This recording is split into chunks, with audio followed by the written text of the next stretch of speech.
When you need advice, come to Ben and Kelly.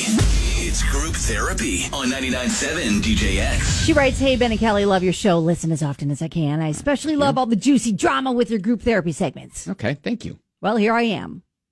Just a girl standing in front of a morning radio show asking them for help.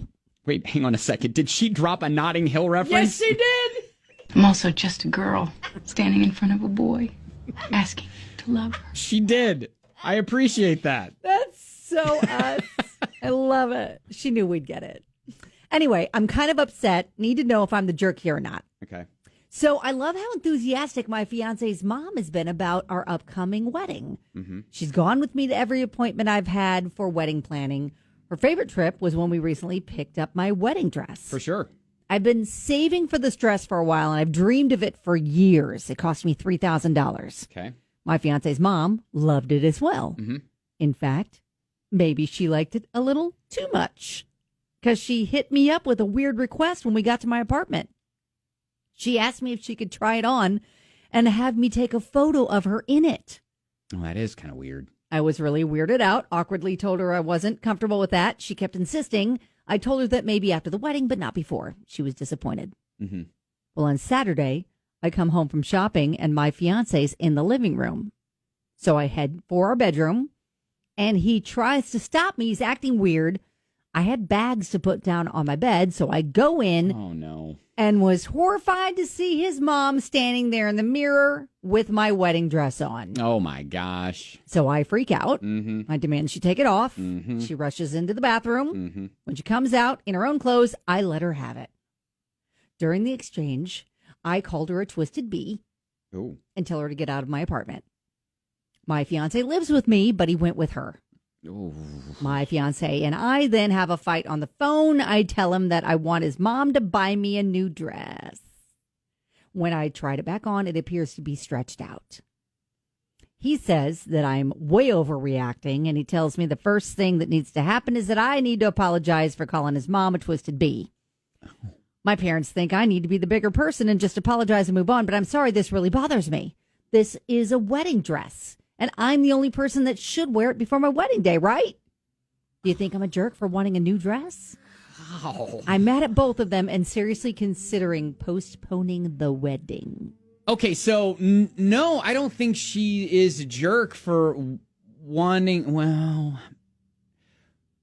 the mother-in-law should. Well, wow, that is just a whole can of worms right there. The mother-in-law kind of not listening to her future daughter-in-law and obeying the wishes. Like there's some deeper-seated issues there. Yes. The fact that she just was so adamant about like not honoring her future daughter-in-law's wishes, like she should understand. I get it. She wants to be the only one to wear the dress. Well, even her fiance, obviously he knew what was happening because when she came in, he tried to stop her from going into the bedroom. Right. He knew that was taking place. Yes. And he... Well, she probably mentioned it to him, like when it initially happened. Like right? she's probably like, "Hey, something kind of weird happened with your mom." Like she really she wanted to try on my dress wedding on, dress. and I was told like, her no. No. Yeah. Yes. So he knew that was... He had to have been aware. Not a cool thing. Otherwise, he would have just let her in. And like if he would have known, or he would have not known that, oh, this is weird, or thought that was completely normal. Yes. Then he would have just been like, whatever, and let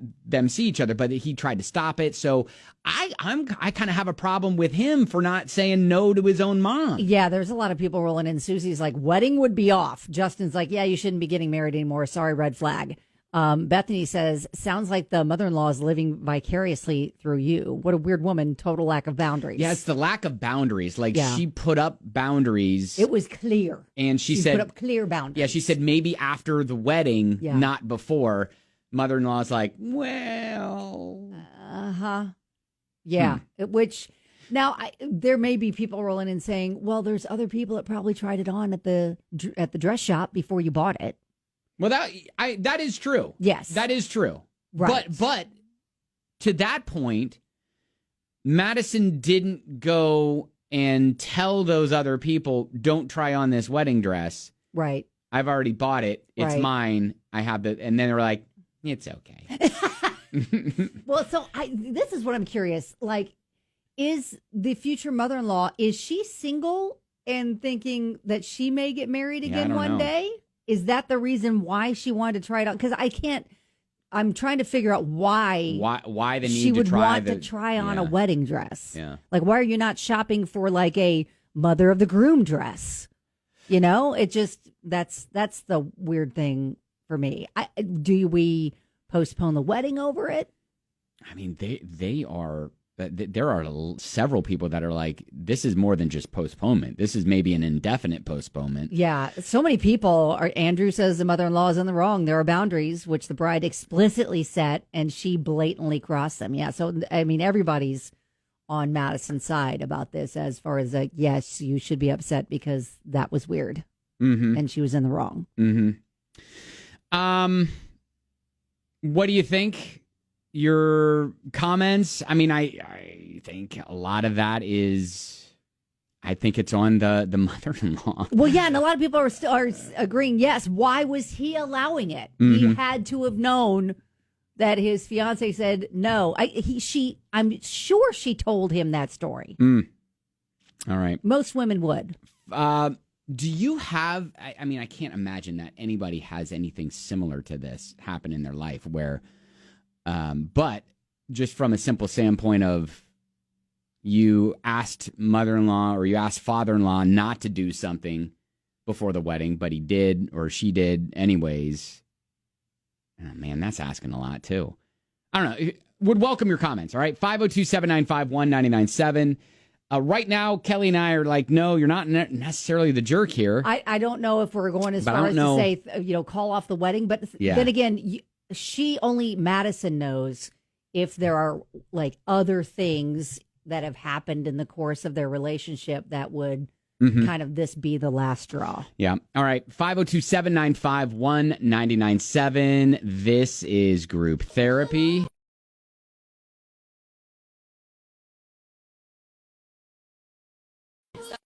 In the middle of group therapy where Madison's future mother-in-law tried on her wedding dress before the wedding after she said not to. Now she's big mad because the dress is stretched out, according to her. She wants her mother-in-law to cover the cost to buy a new one. Yeah. But so many people are pointing out this is probably more about mother-in-law crossing boundaries than just the dress. And people are saying, is this a scene from the movie Monster-in-Law? All I can picture is J-Lo and Jane Fonda. Right. This poor girl doesn't know what she's in for. Now, Kathy is the mom of 3 boys. She says she has 2 daughter-in-laws and never would want to try their wedding dress on. She says maybe she has a bit of jealousy or nostalgia that she didn't have a beautiful dress like Madison. She should apologize for not respecting your feelings, and you should apologize for the names you called her. Yeah. Which we did kind of glaze over the fact that she called her a twisted bee. Yeah, twisted bee, right? Yeah, that is wild, and this is I'm actually sitting here going, is this even?